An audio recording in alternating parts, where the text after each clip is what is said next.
everybody. Welcome into the Sportscaster and her son. We are back off of hiatus after a few months or so as life got pretty crazy with Jason graduating from college. I'm Peggy. I'm the sportscaster at ESPN Chicago, longtime sportscaster. And my co-host is my son, Jason, who is also a sportscaster. Hi, Jason. Hi, Mom. Feels so good to finally be able to say that. Yeah, I am a sports and news reporter here at WIBW in Topeka, Kansas. I'll be based out of Manhattan this fall, where I'll be covering all things Kansas State Wildcats. Super exciting for me because I just covered the Big 12 Conference for 4 years in college. I followed the Big 12 Conference for more than 4 years in high school and beyond that, growing up a TCU fan. And so now to be able to cover the conference full-time, paid, everything, I'm super excited about it and can't thank you enough, Mom, for everything you've done to help me get here, and to all the viewers at home who have been supportive and who have played even a small role in this. It's exciting going from step to step in my career, and so very thankful for what's helped me get here. So for almost 5 years now, our podcast, The Sportscaster and Her Son, has been about a mother and son talking 6 years. Sport. Over it's 6 years. I can't keep track. I was saying 4.5 years. It's 6 years. You were a junior in high school. I do remember that. Yeah. And this has always been about us bridging the generation gap and giving a mother and a son, a teenage son at the time, things to talk about. And sports was it. Well, now you're a young adult and I'm just getting older, and I'm back in the business at ESPN Radio. You just entered the business in Topeka, Kansas. And it's fun to go on year 6 like this. Let's kick it off now, Jason, by talking about the NBA draft. This was one of the craziest drafts I have ever remembered. There was no consensus as to who was going to go number 1, who are the top 10 picks, who are the top 15. Teams could not agree from one player to the next. But one thing that was interesting was what the Bulls did. Of course, Bob. Interesting is a good way of putting it. I don't know if I would call this one of the most surprising drafts, or I forget the word that you used. I'd say maybe more talent devoid or thin drafts. This was a product of, just a draft that doesn't have a clear future franchise player in it. Now, that's not to say that some of the first round picks, especially some of the lottery guys, won't go on to be all-stars. There's an average of 3 to 4 every NBA draft. There's going to be at least one this year. What the Bulls did in the first round was super exciting. They had a projected top 5 pick, Matas Buzelis, a kid from the Chicago area. He went to Hinsdale Central High School his freshman year. He fell into their laps at pick 11. This was a kid who was mocked to Detroit at 5 throughout just about the entire pre-draft process. Detroit went a different direction, as they tend to do on draft day, and Matas Buzelis fell into the Bulls' hands at 11. Mom, this is a 6'9" wing who can handle the ball like a point guard. He handled the ball like a point guard in high school. You hope he can handle the ball like a point guard down the line in the NBA. But this is a toolsy, long, exciting kid in Matas Buzelis who I'm just so happy the Bulls were able to get their hands on.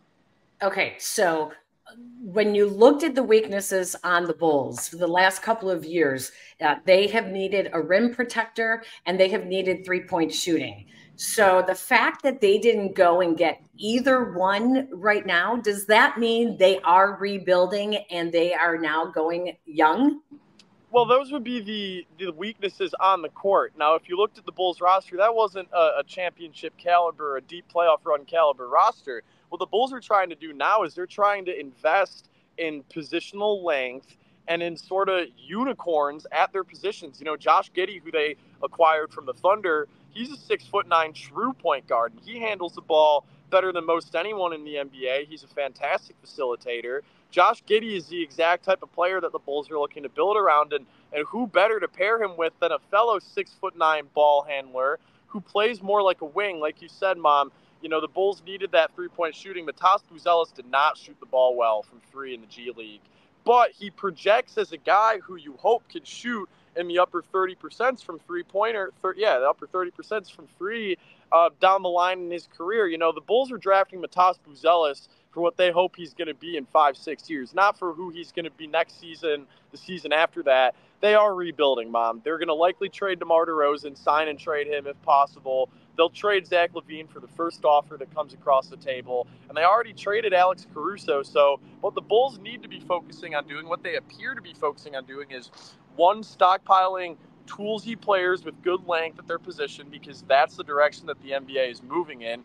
And two, hopefully start stockpiling 2025 draft picks, because next year's draft looks like it's going to be a really, really strong one, especially at the top. Okay, so they do have to protect that first-round pick, because it was also involved in their recent trade. Was it the last couple of years? So that's an interesting point that you bring up. But back to one of their other young players, not only having Io and having Kobe White, but there's another big man that they have on their roster that may want too much money right now. Are they going to be able to re-sign Patrick Williams? Yeah, so they've already extended Patrick Williams, actually. He's going to get 4 years at about $95 million, which might seem like a lot of money for a player who hasn't reached his peak yet with the Bulls, but he's still a really young player. He is statistically one of the best three-point shooters at the power forward position in the history of the NBA, and so by that metric alone, you have a lot to build off of. Pat Williams is a fantastic defender. Now, when he is tasked with guarding some of the best players in the NBA, like Giannis Antetokounmpo or even Donovan Mitchell, of course he's going to look a little bit overtasked because he's still young and he is still learning. Patrick Williams is a player who the Bulls just invested in, and they need to invest in. I mean, they took him with the 4th overall pick in the 2020 draft. That was a weak draft like this one is, but there were still some diamonds in the rough, and Patrick Williams, I would say, has not reached his potential in a Bulls uniform yet. I know the staff agrees with that. The organization agrees with that if they just paid him that kind of money. But it is TBD what kind of player, what kind of role Patrick Williams is going to play on these rebuilding Bulls as a guy who fits a lot better as like a 3rd or 4th piece on a winning team, in my opinion. Well, Jason, let's talk more about the Bulls draft pick. And I'm going to let you take over from here because you set up our interview with our guest today. Yeah, Mom, thank you so much for handing it off to me. I'm very glad that we are joined by the head boys basketball coach at Brewster Academy, Jason Smith. Coach Smith, thank you so much for joining us. My pleasure. Thank you for having me. And so, Coach, you coached Matas Buzelis, the Bulls' first-round pick, in high school when he was at Brewster for a span. Can you just, how would you describe his game to the average basketball fan? Yeah, Matas's game really translates to the modern NBA. He has obviously tremendous perimeter size at 6'10". He's extremely versatile. He's almost like a point forward, so he can handle the ball. He can shoot the ball. He's an outstanding athlete. He's got a very bright future. If I'm a Bulls fan, I'm very excited about their draft pick. And at what point in your time coaching Matas did you realize that he was going to go to the NBA? He's always been a highly rated recruit, but you personally, when was your moment where you were like, okay, this kid's going to play in the big show? Even when we were recruiting him, it was during the pandemic. High school basketball in the state of Illinois was unknown. I don't think they were playing basketball. That's how we had the good fortune of having Matas transfer here during his 10th grade year. But even just watching him in those clips that he had from, going into his 10th grade year, so the summer leading up to his 10th grade year, you saw the enormous potential and upside that he had as a basketball player and ultimately an NBA prospect. So probably to answer your question in a roundabout way, I would say, really even before he stepped foot on campus, and then when he was here, very early, you could tell he had what the modern NBA is looking for in terms of perimeter size, how fluid he moved at that size. When you watch him on film, you would think that he's about 6'4", 6'5", because he moves so well. And then you see him in person and he's 6'10". Wow. Yeah, a good friend of mine played against Matas his senior year of high school, which was Buzelis' freshman year. And his quote, it's always stuck with me, that kid can do whatever he wants with the ball. Explain what that means when it comes to Matas. Yeah, tremendous ball handler for his size. It's the way the NBA is going now. They want those 3-and-D wings, big wings, and Matas checks a lot of boxes that, frankly, I think Chicago's fortunate that he dropped to 11th. He's somebody that you could look back in years and say he might have been the most talented player in the 2024 NBA draft. Coach, he passed up an opportunity to play college basketball. I think it's culturally, Lithuanian kids go pro. Like that's what they do. So that's not surprising, but he is really young.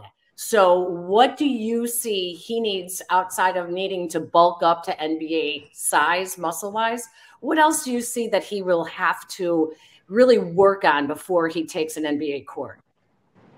The one thing that I've always, mentioned to Matas, and he'll laugh if he hears this, but I've always told him, if you're a 6'10" guard, you have to be able to defend those guys on the perimeter. So there are going to be times, even when he was in high school as a perimeter player, he would be guarding somebody who was, 6'1", 6'2".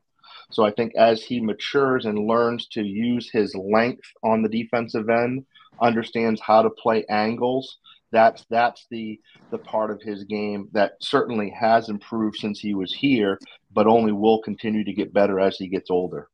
I love when we talk to NBA scouts and scouts in any sport. They love when it's in an athlete's genes that they come from great stock. A dad played basketball. In Matas' case, not only did his dad play basketball, his mom was a collegiate athlete, and his grandmother was, I think, a professional athlete. She was one of the top Lithuanian handball players. I mean, he really comes from incredible athletic genes. Yeah, and I think that showed in just his understanding of the game. Having parents who played at a high level, he understood how to play when he arrived here. As a sophomore, his sister is a Division I athlete. She plays lacrosse. His younger brother Vince is a tremendous basketball prospect himself. So the family is definitely very athletic and has some very talented kids. That's for sure. There is a faction of NBA fans, followers who are going to look at any kid coming out of the G League and say to themselves, well, they didn't play against the highest level competition. Why should we buy into them in the NBA? But at Brewster Academy, you guys play against the top high school programs in the country. So tell Bulls fans a little bit about how Matas looked against that high level of competition in high school. Yeah, even when Matas was here in grades 10 and 11, the league that we played in at that time was dominated by fifth-year students or postgraduates. So he was playing against 18, 19-year-olds as a 16-year-old sophomore. I think any NBA fan that also follows college basketball will understand that the G League is full of former high major superstars, that he played against on a nightly basis. So the competition, the coaching, the development he had this past year in the G League was comparable to any major college program. He was playing against, 22 to 30-year-old men in the G League, which frankly is as good of competition, if not better, than playing in any major Power 5 conference. That is such a good point, honestly, with the former high major superstars that people don't talk about. Like, those G League rosters are a laundry list of names that people watched in college and in the NCAA tournament, and it's just such a good point that people don't talk about enough. The next thing that I have to ask is, at Brewster, there's a rich history of blue chip recruits, NBA players, outside of his talent level and how he looks the part on the court. What about Matas as a person makes him fit for the NBA? I think a lot of kids I've seen over the years play basketball because they're good at it, not necessarily because they love the game. I think Matas truly loves basketball. A lot of kids play basketball for the attention that it can bring them, unfortunately. Matas is a kid that truly loves the game, and he would play on Pluto. He would play anywhere, Chicago. He's a hooper. He doesn't play to, make a living. He plays because he truly loves basketball. So he's going to continue to work, just as hard now that he's in the NBA as he did when he was a 16, 17-year-old trying to be successful. Coach, one of the things I've heard his game described as being very creative, that he is very creative off the ball. He's very creative how to use his body. Can you explain what you saw from him with how he is, quote unquote, creative in basketball? Just he's a unicorn. He's a 6'10" guard. You know, a lot of people, you know, you can probably find you know, different experts, you know, give him a position. You know, some have said power forward, some have said small forward, some have said shooting guard. He is the modern NBA player. He doesn't really have a position because of his versatility, you know, and then when you combine that with his size at 6'10" and how fluid he moves and how athletic he is, he's truly one of one. He separates himself from a lot of his peers, and it's only going to continue to improve as he matures physically and gets older.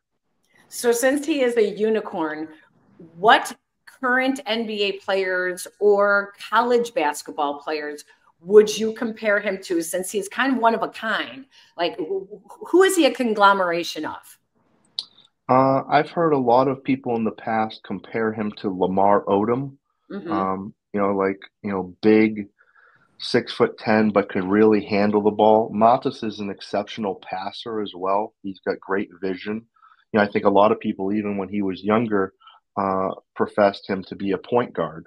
You know, he has point guard qualities. He has shooting guard qualities because he can really shoot the ball, and he has, you know, forward qualities because he'll get on the glass and rebound. So the one comparison that I've heard over the years that really I think makes sense is Lamar Odom, just in terms of his size and his ability to handle and pass the ball.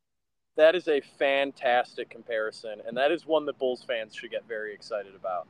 Coach, my last question that I have for you is Matas has a little bit of a reputation of being probably the most confident of the draft picks. Do you have any stories that can attest to that? Any experiences from being on the court with him for so long that can attest to his confidence and how much he believes in his game? Yeah, I think that every guy that I've coached that has reached the NBA has that quality. Very confident, you know, not cocky, not arrogant, but very confident in their abilities. You know, I think that's what makes them successful and able to reach that level. I think we've been fortunate to have had 24 guys play in the NBA. You know, it's one of the funny things is one of Matas's teammates his sophomore year here was Devin Carter, who went 2 picks after him in the draft.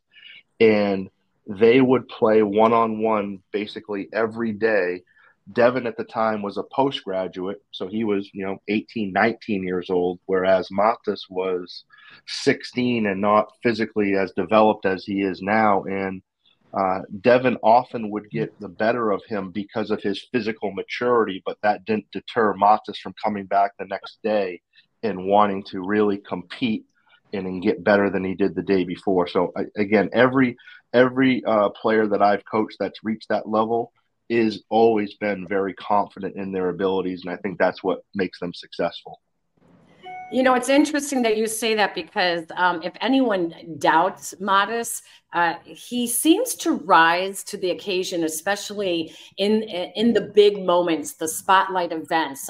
He was Gatorade Player of the Year in New Hampshire. I was looking to see some of the other things. He was invited to Basketball Without Borders camp during the NBA All-Star Weekend, ended up getting MVP of the event, McDonald's All-American, a consensus 5-star, top 10 recruit. This is a kid that seems to really rise to the challenge. And again, I think that's the separators. That's why he went to the G League route. You know, I've been telling kids as long as I've been coaching, the way to get better isn't, you know, necessarily to, you know, do drills all day long. It's to go to a gym where there are older, better players than you. You know, I tell 16, 17-year-old kids now, find that gym in the summer that has, you know, college players home or grown men that are more physical, and that's how you're going to see your game develop. And I think that's what Matas did by going the G League route. That's not something that should be overlooked because he was playing against, you know, on his team, but also in the league against players that have had success at the collegiate level, and he wanted to challenge himself by playing against men every single day. And I think that's where you really saw his development take off. Before we let you go, Coach Smith, and we really appreciate you taking the time to join the podcast, tell us about Matas' personality. Is this a kid that's all basketball? Jason was kind in saying that he's a very confident kid. We've heard that he's a trash talker, that he likes to talk on the court. What's his personality like? He's very upbeat, very positive. Like, I don't know if I've ever seen him down or sad. He always has a smile on his face. You know, even when he's talking trash, he has a smile on his face when he's competing. So he's somebody that here in our community, he was very well thought of by the peers, whether they were teammates, classmates, teachers, and administrators and staff all really thought highly of him just because he is a really good person. His parents did a phenomenal job raising him. It's not easy for a 16-year-old kid to go, thousands of miles away from home and have success and acclimate so quickly like Matas did. Coach Jason Smith from Brewster Academy, boys basketball coach. Thank you so much for taking the time to join us on the Sportscaster and Her Son podcast. Hopefully we'll be talking about Matas for years to come in a Bulls uniform. I hope so. Thank you for having me. All right, Jason, how about some predictions? Yeah, Mom, like we've mentioned, this is our comeback episode, and so I have had some predictions in the vault for a very long time. Actually, we have not recorded an episode since my Texas Longhorns played in the college football playoff, which is, one, pretty hard to wrap my head around, but two, means that I have to start off with this prediction. I'm going to say that Texas wins the national championship next year in college football. They return the best returning quarterback in the country, and they brought in great pieces on defense. Trey Moore, the edge rusher from UTSA, is an impact transfer who I'm really looking forward to watching. And they have one of the best receiving cores that I've ever seen from a college team between Isaiah Bond, Matthew Golden, Silas Bolden, Jonte Cook, and Ryan Wingo. A lot of mouths to feed in Austin, but they're all going to be full after this season when Texas takes home the national championship. All right. Prediction number 2. Prediction number 2. I think Dansby Swanson's days in Chicago are numbered. There have been talks that of that free agent shortstop class from 2 years ago, he has went on to be the Carlos Boozer. Actually, Tyler Aki was the one who tweeted that out. Last night, he said that Trey Turner was the LeBron James of the shortstop class of 22, and that Dansby Swanson has been the Carlos Boozer. I completely agree with that. Carlos Boozer played about 6 or 7 years on the Bulls, and I would be shocked, though, if Dansby Swanson plays that long with the Cubs. They have good prospects in the middle infield. Kevin Alcantara is a guy who I think that is going to force the issue pretty soon to get up to the big leagues in the next year or so. And Dansby Swanson just hasn't been good enough. He hasn't been good enough with the bat. He hasn't been good enough with the glove. He hasn't been the leader, the emotional force that you are expecting for a World Series champion to play like at shortstop. And so I am going to say, if not at this trade deadline, certainly by next spring training, Dansby Swanson will be in a different uniform playing shortstop. Wow. All right. And your final prediction, number 3. My final prediction, the NHL draft happened last week. I cannot name or pronounce the name of the Blackhawks second overall pick off the top of my head, but the Blackhawks did make some fantastic signings over the last few days, Tyler Bertuzzi, the winger, being one of them. And I think that surrounding Connor Bedard with the right pieces as he starts to come into his own as one of the key players in the NHL is so important. And with that being said, I think the curse will be lifted and the Blackhawks will finally be back in the postseason next spring. My fingers are crossed for this one because after watching the Stanley Cup playoffs and that fascinating series between Edmonton and Florida, I just cannot wait for Chicago to be graced with playoff hockey again. Mom, your thoughts? Okay, well, my final thoughts, I'm going to make a prediction. This is your first job away from home. I am going to predict that we will hear from you every single day, that you are on the air telling us what you are doing, which is really, really cool. Because my first on-air job, when I was working at ESPN in Bristol, Connecticut, I filled in at a Hartford television station in Hartford, Connecticut. And I filled in on Thanksgiving and on Christmas for the lead sports anchor, Rich Coppola, who was taking the holiday off. And so I filled in my first ever time on the air. It was I was awful. It was not good. And then my second and third times on the air, third or fourth times, I should say, was in Johnstown, Pennsylvania. Again, I was hired to fill in for the lead sports anchor who was going to cover the Pirates in training at spring training. And so I drove from Connecticut to Johnstown, Pennsylvania.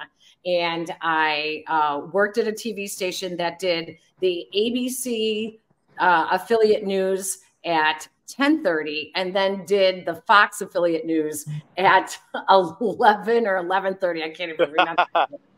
And I did not have anywhere to stay. I talked myself into a cheap motel across the street by saying I was with the TV station. And lo and behold, when the news director, who I will not say his name because I still remember it, when he found out that I had used the TV station's name and call letters at the motel across the street, lo and behold, he did not pay me. And so, yeah. So he said, well, since we had to pay for the motel, yeah, that was it. And so those were my first 4 days ever on air getting paid. So I am hoping that your first 4 days are better than my first 4 days went. And but you know what? You never forget them. So yeah, have fun, Jason. Enjoy the ride, and welcome to the world of sportscasting. Thank you so much, Mom. Those stories are awesome. I actually hadn't heard the Johnstown, Pennsylvania one, so that's pretty good. And honestly, that's right up your alley, using something like that to get a free room. And the news director's desk was filled with, those stuffed toys that you get with the claw in the machine that you like put quarters and quarters, and you keep trying to use the claw to get. It was filled with them. So I'm going to reserve judgment in case this man is still a news director at a station that I applied to one day. And if he is, and if he's listening, I would do a great job regardless of what you thought of my mom. Oh my gosh, stop it. All right. Our thanks go out to ESPN Chicago for producing this podcast for us and making it available on the ESPN Chicago app. Don't forget to check us out there, as well as our YouTube channel. You can see the video version on YouTube. You can listen to us wherever you get any of your other audio and podcasts. Jason, we'd like to thank everybody, right? I'd like to thank everybody for listening and for watching. As always, if you like what you see or hear, you know how you can check us out. The ESPN Chicago app is the best place to do so. YouTube is nice if you want to watch the video. Otherwise, just about anywhere you get your audio, you can get the Sportscaster and her son on your phone. Mom, it's been a pleasure. Can't wait for the next one. And don't forget to follow us on Twitter X at TSAH Pod, the Sportscaster and her son pod, or at Jason Conander or at ESPN Peggy. Both of us are all over social media as well. And that's it for this episode. Thank you all for hanging with us 6 years now and counting. For Jason, I'm Peggy. We'll talk to you guys very soon. Thanks for joining us, everyone. So long.